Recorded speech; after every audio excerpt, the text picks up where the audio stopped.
to episode 89 of our podcast, Two Chairs Talking. My name is David Grigg and I'm joined by my friend and colleague, Perry Middlemiss. How are you doing, Perry? Not too bad, thanks, David. A little bit cold over the weekend, over Easter. It's a bit chilly, yes. Not what I was expecting, but a forecast of winter coming, I think. But otherwise, everything's fine. Ticking along okay, which is good. It's jolly good. And yourself? Oh, yeah, we've been having social things happening, I think I might have mentioned, but we've had a couple of get-togethers with friends, including some people we haven't seen in quite a while, so that's been good. It's been very good. Always a good thing to do. I received my 5th dose of the vaccine, COVID vaccine, yesterday. So far have yet to grow any green tendrils, nor pick up any superpowers. So I'm a little bit disappointed yet again. I had mine about a week ago, I suppose. So yeah, I haven't had any reaction to that either. So that's good.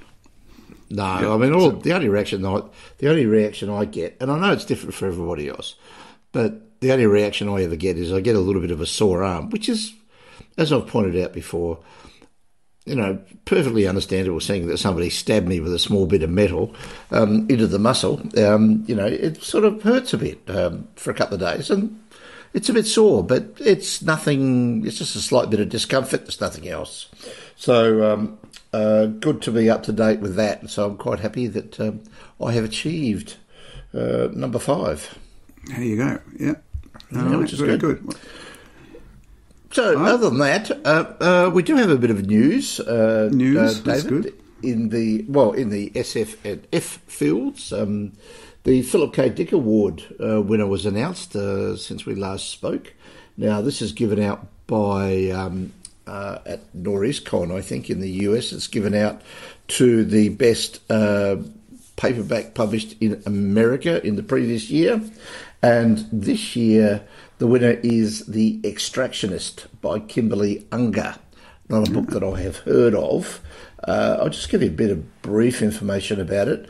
An extractionist is someone who pulls souls who are lost in the virtual world back into offline reality. Ooh.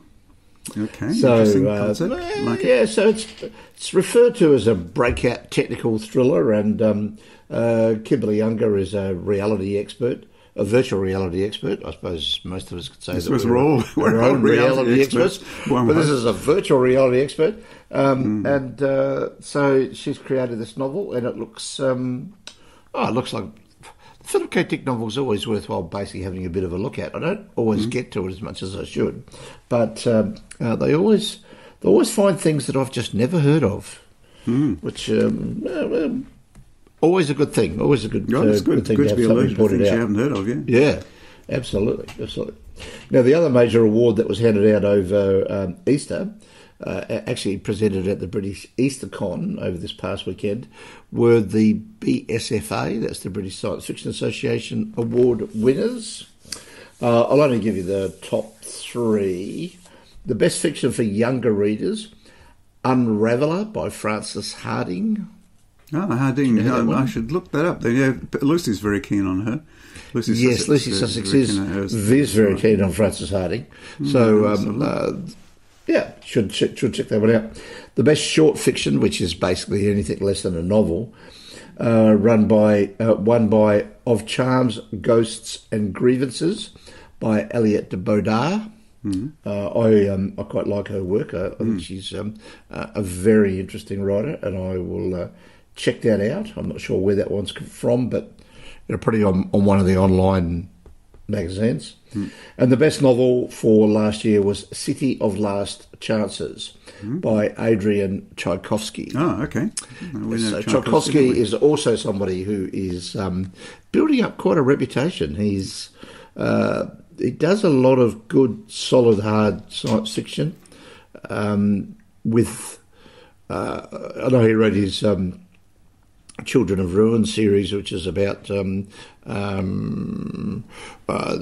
expansion of the human race out into the galaxy, but things being left behind, and because of the fact that everything's going to go slower than the speed of light, everything took a fair while to catch up with things, and by the time humans got back to some of their colonised planets, they found that some of the native creatures had evolved very, very rapidly.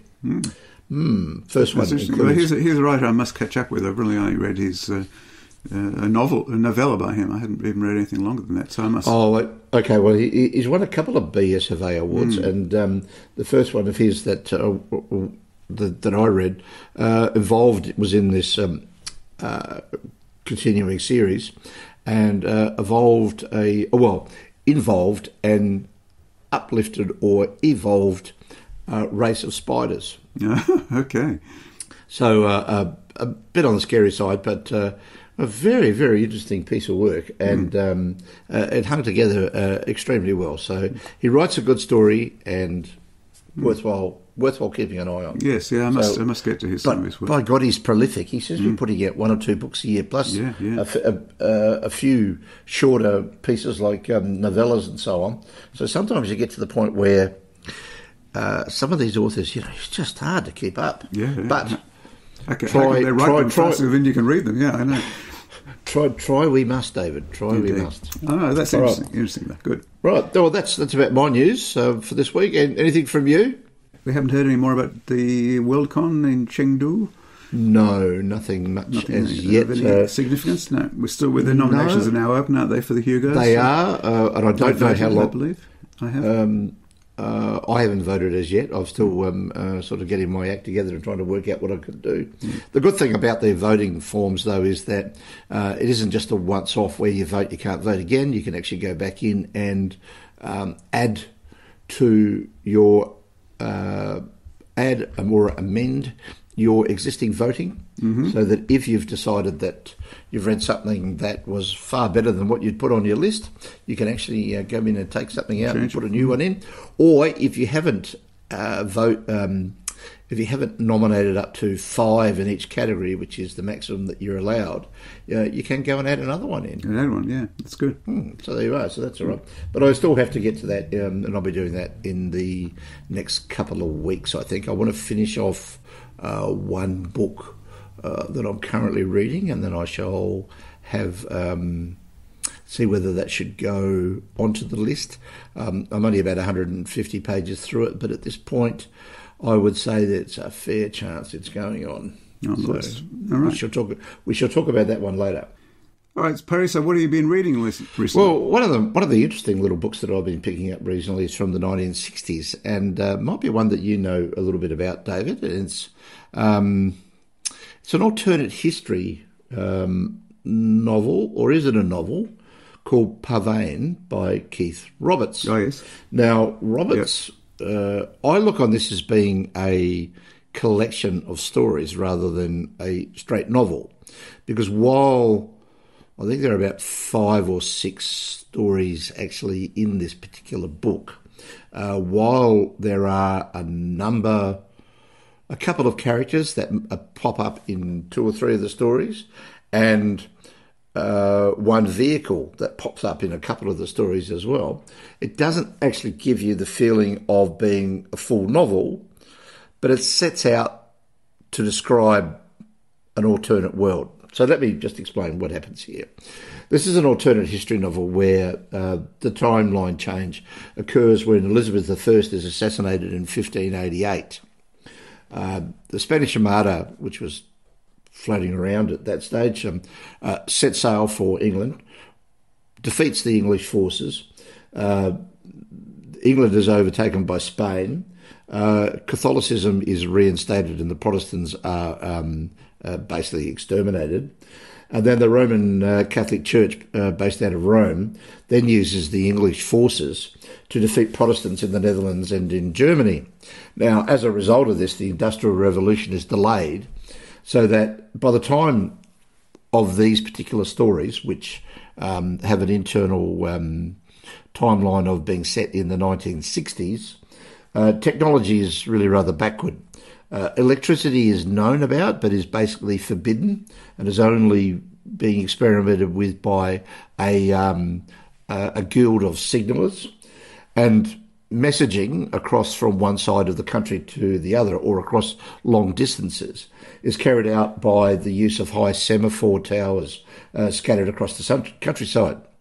Transportation is by normal means, walking, horses, carts, by trains, or if you want to shift large amounts of cargo from one place to another, they use large steam-driven engines which run on roads. These are sort of like small locomotives that are like big tractors that haul large carts of goods from one place to another.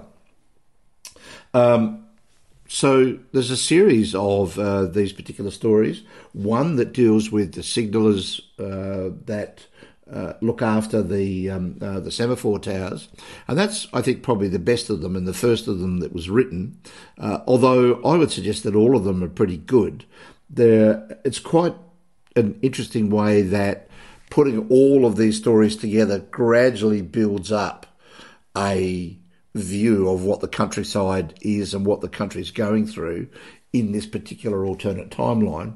And you get to the end of the collection, the last story, where a particular noblewoman has decided that she really doesn't like the way that she's been treated by the Archbishop of Canterbury, who's at this point Roman Catholic Archbishop of Canterbury, who tells her that she needs to pay all this money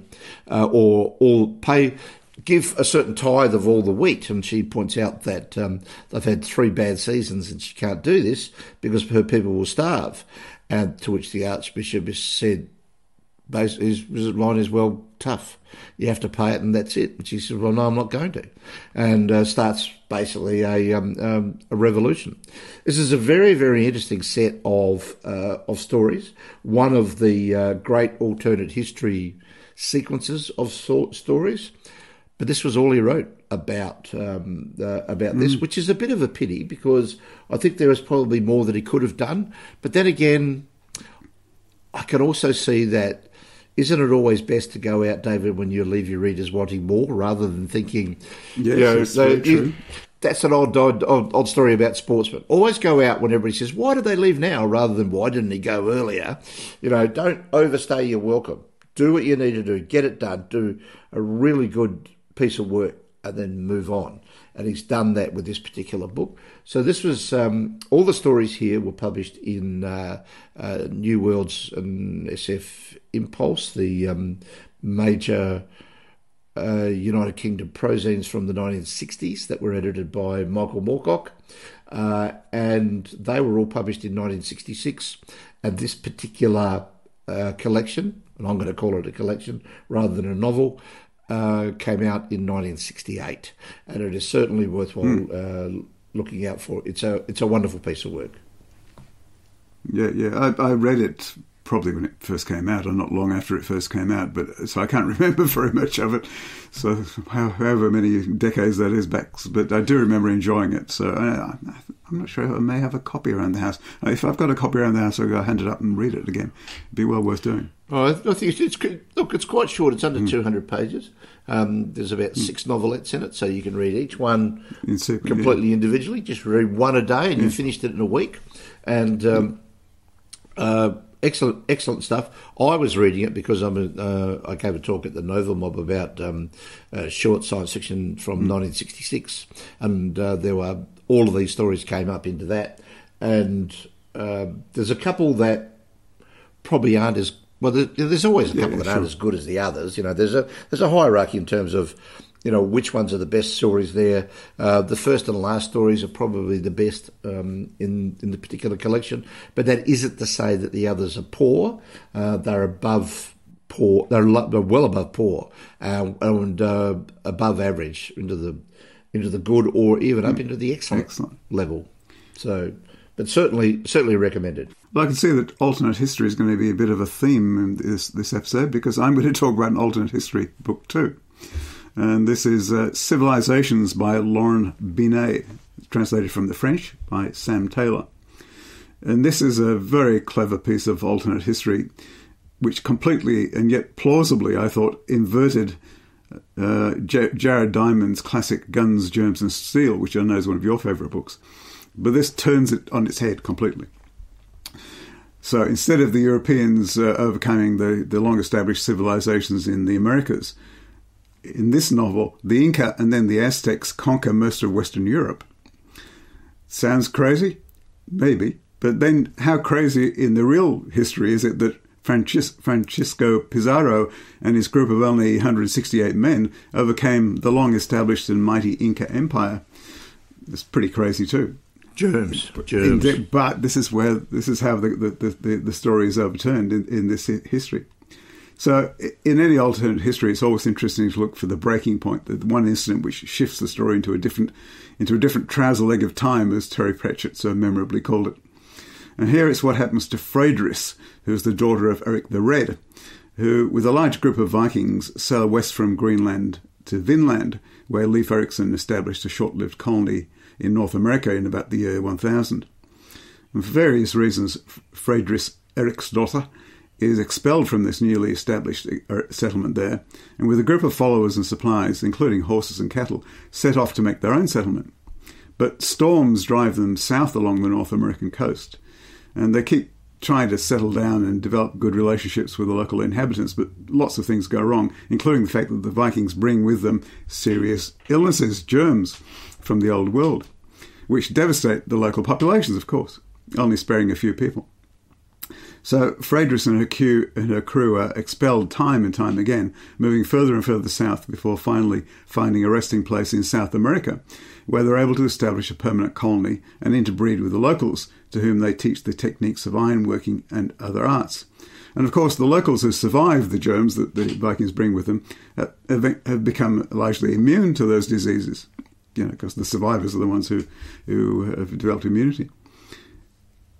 Now centuries pass, and until a Spanish-funded adventurer called Christopher Columbus arrives in what we now know as Cuba. And we'll get a long section purporting to be extracts from his journal. But in this new timeline, the natives are no pushover for the Spaniards. The natives have iron-tipped arrows and spears and horses, and it's not long before Columbus and his crew are overpowered and captured. Columbus himself dies years later in captivity, nursed in his decline by the Cuban princess, I'm not going to be able to pronounce this, Higuenemata, then only a child. But she, however, is adept at learning Columbus's language, because Columbus doesn't learn the local language. So she learns his language of Castilian in order to talk to him. Now, Columbus leaves behind his journals, his maps, and the wrecks of his ships. And of course, in Europe, no one ever hears from Columbus or his men again, and that's not going to send any more of those expeditions out. Nothing ever happens. We spent a lot of money. Nothing happened. And so we move forward again in time, but this time only a few decades. Now, in what is now Peru, a civil war is raging between, this is all actually historically true, a civil war is raging between the brothers Huescar and Atahualpa. Atahualpa loses the war and is forced north, and eventually he retreats all the way to the island of Cuba. And here he meets the beautiful Higuenemata, now the queen. She tells him about the arrival of strange people from the east decades ago when she was a child. You get the idea. Atahualpa and his band are able to rebuild Columbus's ships and rather improbably, I admit, learn how to sail them.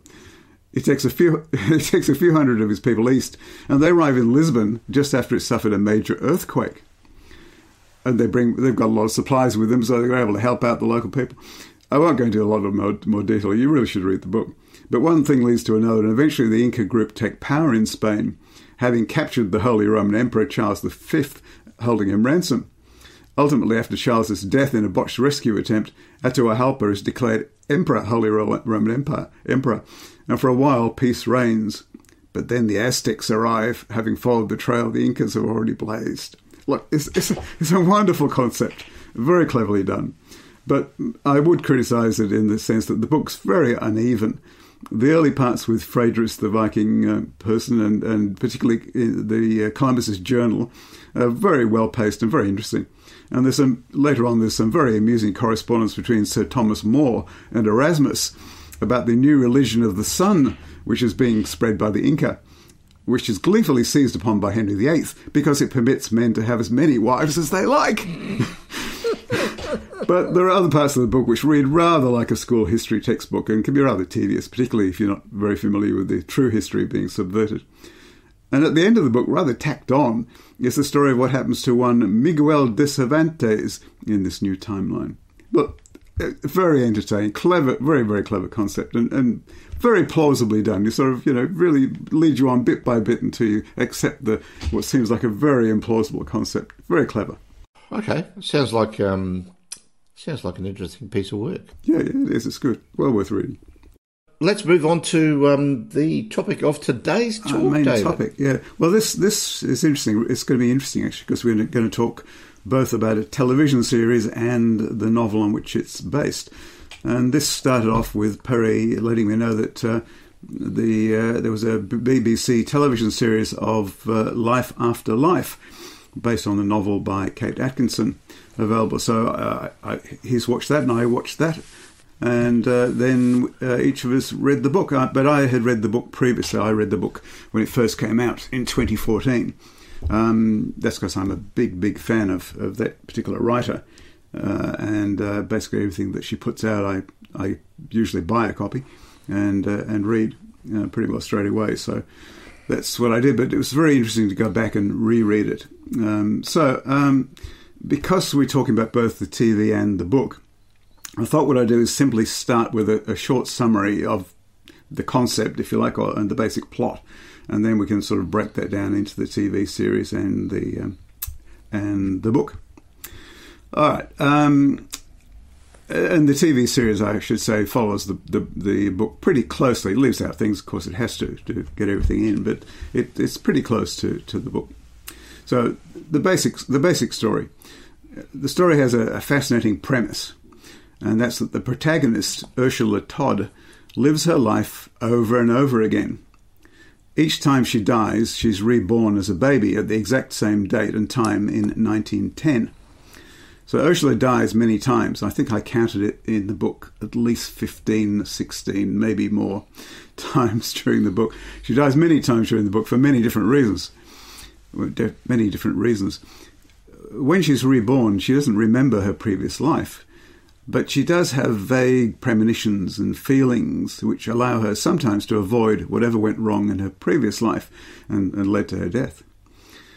But these feelings of having been here before slowly grow stronger and more definite through the course of the book. And we follow Ursula episodically through her many lives through the first half of the 20th century, with a major focus on the Second World War, and in particular the London Blitz. We also get a deep insight into the lives of a middle-class family between the two world wars. So that's the basic background concept. So, Perry, do you want to talk perhaps about what you felt about the TV series? You hadn't read the book before, so this was your first exposure to the concept. Yeah, well, the first exposure to this particular iteration of the concept. Iteration of the concept, and we'll talk about that a little bit later. There's some very interesting similarities. Yes, I actually watched the TV series before I saw before I read the book, and I enjoyed the television adaptation quite a lot until the end.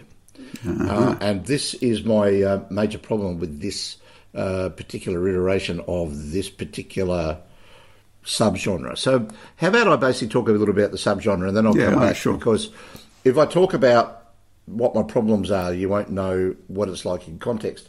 So I had a little bit of a look around to get a few definitions. Now, should point out that this particular novel fits into what could be loosely referred to as a subgenre of science fiction, although, and I will explain why later on, I don't believe this is a science fiction novel at all. No. I think this is just a literary novel that uses a science fiction meme to make a point and to try to use it as a frame. So anyway, the subgenre we're talking about here are the time loop subgenre of science fiction. Now, Wikipedia defines a time loop or temporal loop as a plot device in fiction whereby characters re-experience a span of time which is repeated, sometimes more than once, with some hope of breaking out of the cycle of repetition. important point there, which I'll come to. The term time loop is sometimes used to refer to a casual or causal loop. However, causal loops are unchanging and self-generating, whereas time loops are constantly resetting. When a certain condition is met, such as a death of a character or a clock reaching a certain time, the loop starts again, possibly with one or more characters retaining the memories from the previous loop. Now, they say possibly retaining the memories because it doesn't necessarily have to happen.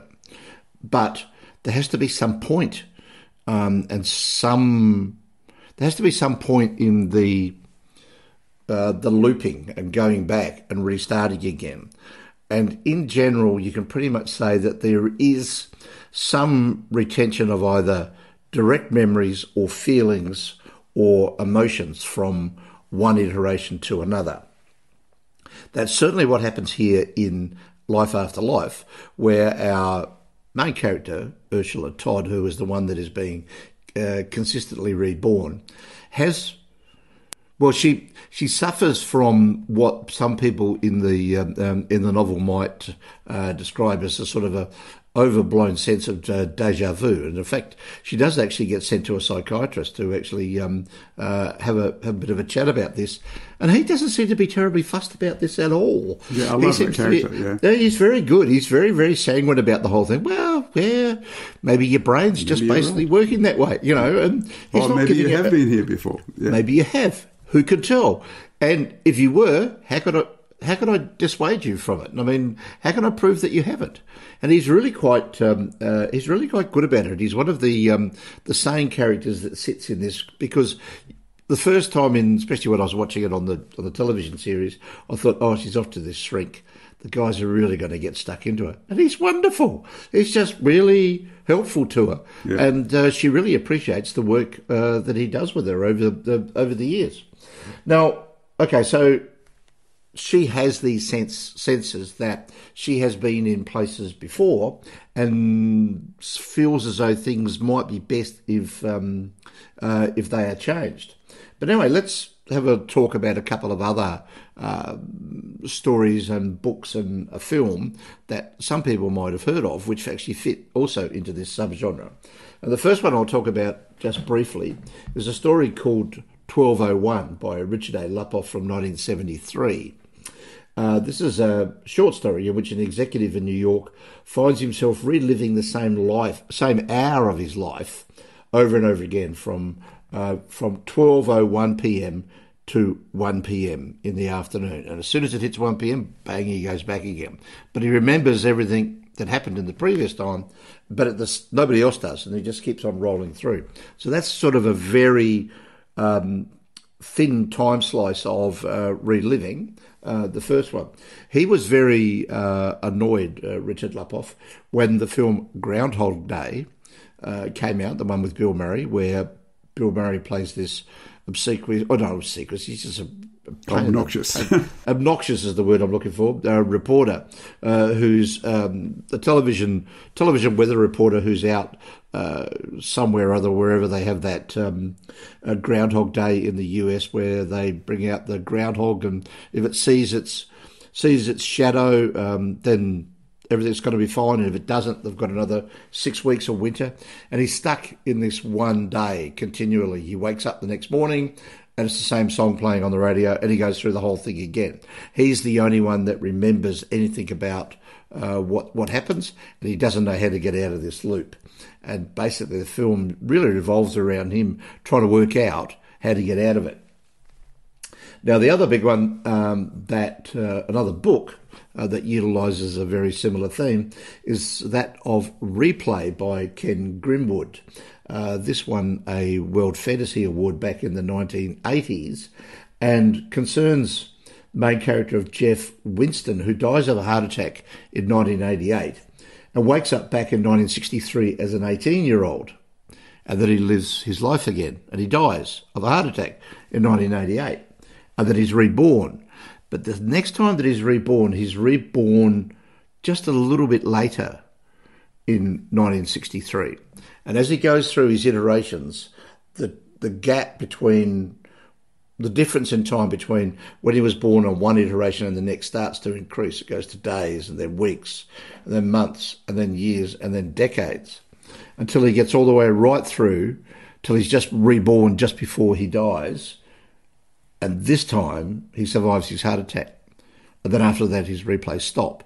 But in this particular book, he finds other people that are also in the same position, that are also doing exactly the same, where they are reliving lives all the way right through. And he's able to determine this because he comes, while he's living his life, he comes across, or a film is, a major motion picture is released, which he had never heard of before.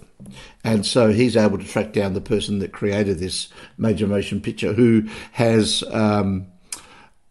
they've hired Steven Spielberg to direct and George Lucas to write the screenplay. Okay. Both of them just out of college, and nobody had ever heard of them before.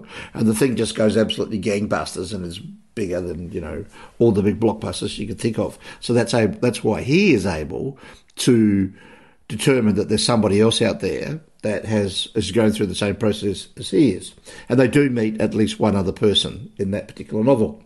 Now, we've also, you and I, David, read the first 15 lives of Harry August by Claire North, which uses a similar process where, and I must admit, I can't quite remember exactly how the looping works in that. Do you remember? Yeah, I do. They die. It's not just the lead character, Harry August, we discover eventually, but Harry August dies and he's back again as a baby. But as he reaches sort of being a toddler, he starts to remember his previous life. And his parents think he's gone crazy, and they put him in an asylum for kids. And then he commits suicide, and then he's back again. And now he starts to realise that what's happening. And he always has, once he's gotten to sort of the age of 4 or 5, he has a perfectly clear memory of what happened before. And he discovers that there are other people around in the world who do the same thing. I think, what does he call them? Urubans, basically on the worm Urubos. Yep. Which comes up in Life After Life. So he has a perfect memory of each life, and he uses that fact as a tool to defeat an evil guy who's trying to bring down the universe, kind of thing. So, but he has a very clear perception, whereas in Life After Life, she only has the barest, slight concept of the previous things, but sometimes enough to let her make changes in her current life. Which we could talk about in detail later if you like, but yeah, so there are lots of similarities, but this is a different kind of novel, as you say. So basically there are different ways of going about dealing with the time loop arrangement, but a lot of it carries on with, as we were just saying, about the idea that the main character retains some sort of memory or feeling from a previous loop, from a previous iteration. And certainly Ursula does that. I thought the fact that it was pointed out to the reader or viewer was much more obvious in the TV adaptation than in the novel.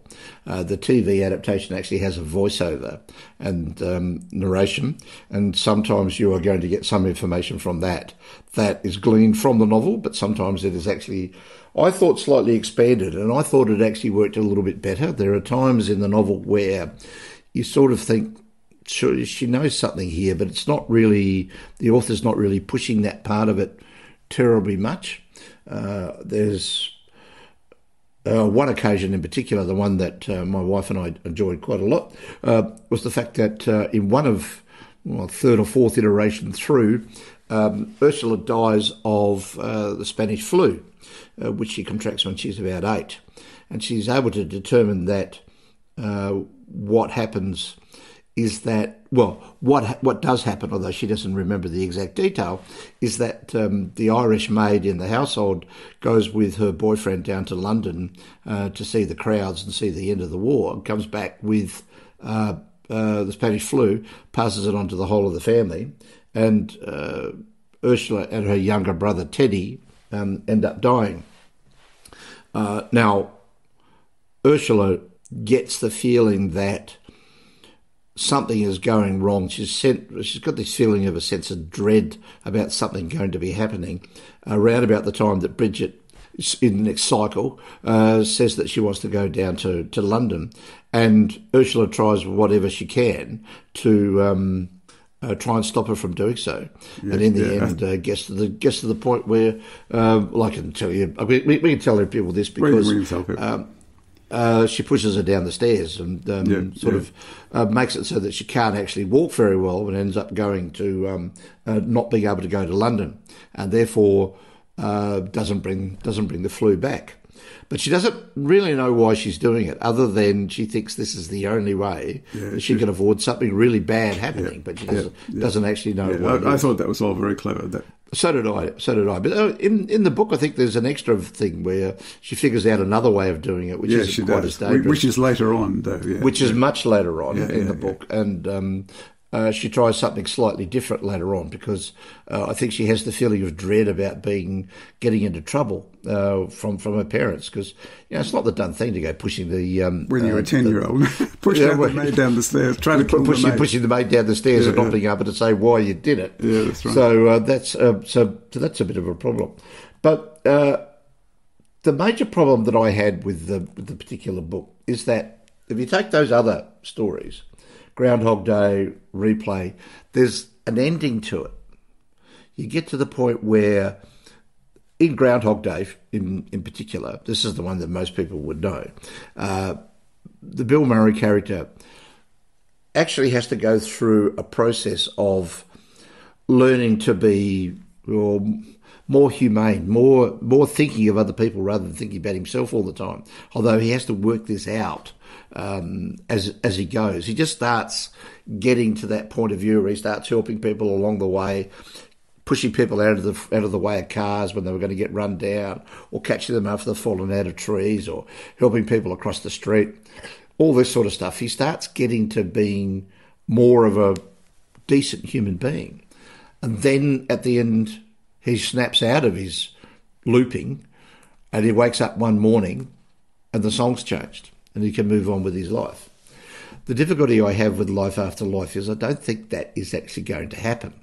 And that's one of the reasons why I think that I can't see this as a science fiction novel, even though it uses a major science fictional plot device, namely the time looping, as its framework. So it's not a science fiction novel because it only uses part of the whole framework and meme. It doesn't actually go through to the end and actually work out a way to resolve the whole problem. Okay, now I'm going to tell you why you're completely wrong. Good. Because, particularly in the book, it's not so clear in the TV series, I agree. But to me, it's absolutely clear in the book. And that's that the death of Hitler is the key. It's the key to all of Ursula's many lives. Because the book starts with a prologue set in the it's actually set in 1930 in Munich. And Ursula comes into a cafe and she sits down with a group of people who are having coffee and cake in the book. And now Ursula, although she's English, is obviously a well-known acquaintance of these people. It's not evident at first who they are, until she quietly pulls out a gun and shoots Adolf Hitler before being gunned down herself. So, and in a way, not even in a way, that all the rest of the book is dedicated to leading us up to what occurs in the prologue, and that's the ending point. It's the ending point in one way, not in another. If you look at it, she's basically going through all these lives, and she's slowly learning about what she is. She's discovering who she is and what she's there for, in a way. And we get right to the very end, almost right to the very end of the book, and there's a section called The End of the Beginning, which is a Winston Churchill phrase. And in that section, she's actually gone crazy and she's been put into a sanatorium. But she finally understands what she is and what's happening. And she takes control of it. She says to, and there's some interesting things she says. She says to Dr. Kellett, who's come to visit her, this is the psychiatrist, she says to him, this is while she's in the sanatorium, time isn't circular, she says to Dr. Kellett, it's like a palimpsest, which is one of those manuscripts which are written and scrubbed back and overwritten again, so you can see what's partially been written before, and only slightly you can sort of see it because it's there. It's like a palimpsest. And he says, oh dear, that sounds very vexing. And she says, the memories are sometimes in the future. And he says, you're an old soul, he says, can't be easy, but your life is still ahead of you. It must be lived. But at that point, what happens it's actually more clear in the TV series. So at that point, she really understands what she is and what power she's got. She really, by this stage, is really remembering pretty well all her previous lives. And she knows what she can do with it. What she can do with it is to go to Germany, make friends with Eva Braun, which happens in the book, makes friends with Eva Braun, who's Hitler's mistress, and through that become an acquaintance of the group around Hitler, to the point where she can be accepted, to the point where she can go and kill him with a gun. So that's the ending point. But what you've got to realise is that as soon as she's killed Hitler, of course, all of Hitler's bodyguards shoot the hell out of her because and so she dies instantly. So she herself can't experience the timeline after Hitler dies because she's killed at that moment. And so she goes back again, but things have changed. It's been differently. But that's the breaking out point. It's the point where she's really realised she remembers everything from her previous lives and knows what she can do with that information. And that's the breaking out point. And the fact that the book continues for a little after that is interesting in different ways, which you can talk about. But that to me is the whole key to the book. So that is the breaking out point. But it doesn't end there, does it? It doesn't end there, but that's because she comes back again. She goes back and does it but again. Not very much. She's only very little after that. But what does happen after that is she meets up with Teddy again. Teddy has survived. At this point, her beloved brother Teddy, she thinks has died. But now in this new time loop, or maybe she's broken now out of the looping cycle. Now Teddy actually survives the war. Well, do you think that her aim is that she has to kill Hitler to ensure that Teddy survives? That's what she's doing it for. Well, she's doing it for another reason too, because it's very. I love this book, so I've gone into quite a bit of detail to look at it, because what she says, she sits down in the cafe. And this part is actually only in the body of the book, not the prologue. But she just sits down with the table. She's obviously a friend of the group. She's not a stranger. She's not seen as a threat. She sits down and she says under her breath, you'll excuse my German pronunciation, "Wacht auf, es naht gen dem Tag," which means "wake up, the day is coming." And Hitler hears that and he's startled and looks up. And then she pulls out the gun and she says to him, "Führer, für Sie," which means, Führer, or leader, "für Sie," which means for her. Now, who's the her? To me, it's her daughter, Frieda, who she has in Germany, who dies during the Allied bombing. Oh, okay, yep. So, that's the key to me as to why she's done it. But it's also this love of Teddy, too, who she wants to survive. I don't know. I've gone off on a weird sort of tangent, but that is the key to me, I think, the assassination of Hitler. Now, the assassination of Hitler, using a time machine, is also a well-known trope of SF. Yeah. But this is so much more subtle, and the whole book leads up to this point. I love it. Well, actually, the idea of going back with the time machine and going back and killing Hitler is becoming pretty boring these days. Yeah. Because it's been done so often, everyone from Doctor Who on down. But not like this. No, not like this. And I'll give you this. My point, though, is that I didn't get the feeling that anything had changed after she killed Hitler. I do, but it is interesting at the end of the book, the fact that there is a life after that.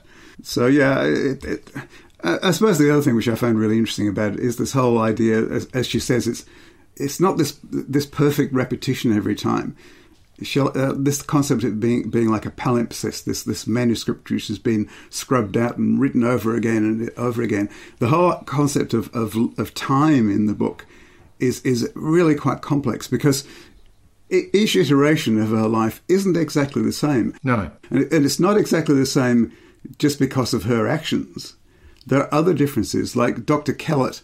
In one of her cycles, Dr. Kellett has a son who was killed in the war. In another cycle, he doesn't have a son. In one cycle, her aunt Izzy, for Isabella, I suppose, Izzy has a child, but the child is left in Germany and adopted in Germany. In another iteration, he's adopted by the family. So, there's this fluidity of time in the whole thing, which I really like. And it's not just the repetitions that she's doing and making changes, but there are all these other subtle shifts. It's a very fluid. Well, the very first thing that you get on the very first page is that in 1910, Ursula is born. She's born in 1910 and she dies in childbirth because the umbilical cord is wrapped around her neck. And neither Bridget, who's about 14 and pretty ditzy and doesn't really know what to do, nor the mother are terribly sure what they should be doing, or are unaware of what the impact is. The doctor isn't there. The midwife hasn't made it. Later on, you get an iteration where the doctor actually does make it through the snow. And then later on, you get another iteration where he doesn't. But the mother and Bridget find a pair of scissors and cut the cord and make sure that that's all okay. So it's all gets to the end. And Sylvie, the mother is actually prepared for that too. That's interesting too. Okay. The fact that maybe Sylvie has some sense of what's going on. I think that's probably stretching it a bit, but maybe. Yeah, I thought it was an interesting concept. I thought it was handled well. I thought the book went on a bit too much though, because it's over 500 pages. The TV series is 4 1-hour episodes, isn't it? Something like that. So about 240, 250 minutes, somewhere around there. And so if you take one page of a screenplay per minute on the screen, you're talking about a 250-page screenplay, which probably comes in at about 350, 400 pages. So I thought the TV series was actually better than the novel. I don't know, you're going to hate me for this, but I do, because I think it got rid of a fair bit of the stuff that was there that just seemed to be self-indulgent to me with the author. Now, I can understand if you were going back through it, the book over and over, you would probably pick up a fair bit. And this is another thing that I have to bring up about this. I have a feeling that my thoughts about reading the book were impacted by the fact that I was reading this rather complicated structured book as on an e-reader and not on paper. The thing about this particular novel is you really do want to be able to go back and go, hang on a minute, flip. Where are we again? Oh, yeah, okay. How does this fit in with the novel? And sort of work your way right through. And yes, I can see you're holding up. This is my copy of the book with all your post-it notes in it, little bookmark things all the way right through it. And so you need to be able to sort of follow the tracks going through by going back and having a bit of look. Now, where are we again? Because it does jump around. It will jump. You will start an iteration back at the birth, or you might start it when she's just been saved from a drowning incident, which happens when she's about 4 or 5, something like that. Something like that, with her sister Pamela. She drowns in one iteration and then basically is saved in another one. And sometimes she'll die, and the next thing that you know of the next iteration is basically in the 1930s, where she is sort of trying to decide whether she's going to go and study in Germany, where she does, and where she meets a future husband, has a child. He joins the Nazi party, joins the war, gets killed in the war, and she's in Berlin when it's absolutely bombed into obliteration, and then then she finds that the only thing left for her, because she's worried about the fact that the Russians are coming in from the east, and that she and her daughter are basically going to get raped and murdered, that she commits suicide and murder-suicide of herself and the daughter. So there's all of that, and then it will jump back to somewhere in the middle. So it's not consistent about where it starts, although you probably get 4, 5 versions of the birth. The TV series does jump back early on in the first couple of the deaths back to the birth again, and you get different versions of that, and then carries on from there. But it will jump a number of years because there's no point going through all of that information again, because that would be really tediously boring. And I thought they handled it pretty well in the TV series. I thought they handled it very well. I like that. I like that little thing of the snow coming down each time she dies. The snow. She sees snow. The blackness starts to fall, darkness falls, and then the snow starts coming down, and that's yeah. But in the TV series, it's it's the little bit of snow that you realise that things even though it might be a sunny day, suddenly she's sitting there and you think the snow starts to fall. You thought, oh, she's dying. So you get the idea. So yes, I thought it was handled extremely well. I thought. I reckon it's probably about as good as TV adaptation as you could make of this, because I reckon so. It's a fairly complicated structure, and I would say that although people may have seen Groundhog Day, it's not the same in a lot of people's eyes who haven't read any more. Using this particular sort of in this particular subgenre, they're only going to have seen Groundhog Day, and that was just one day going around, and it was a comedy, and they may not necessarily have picked up on what it was that was going on.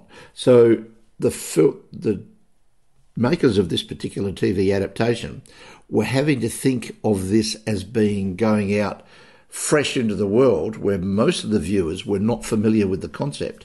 And I thought they handled it very well in that regard, and made sure that you figured out what was going on pretty quickly. I go with the idea about, okay, so what does my wife know about this? She's not a big reader of science fiction. She has definitely seen Groundhog Day.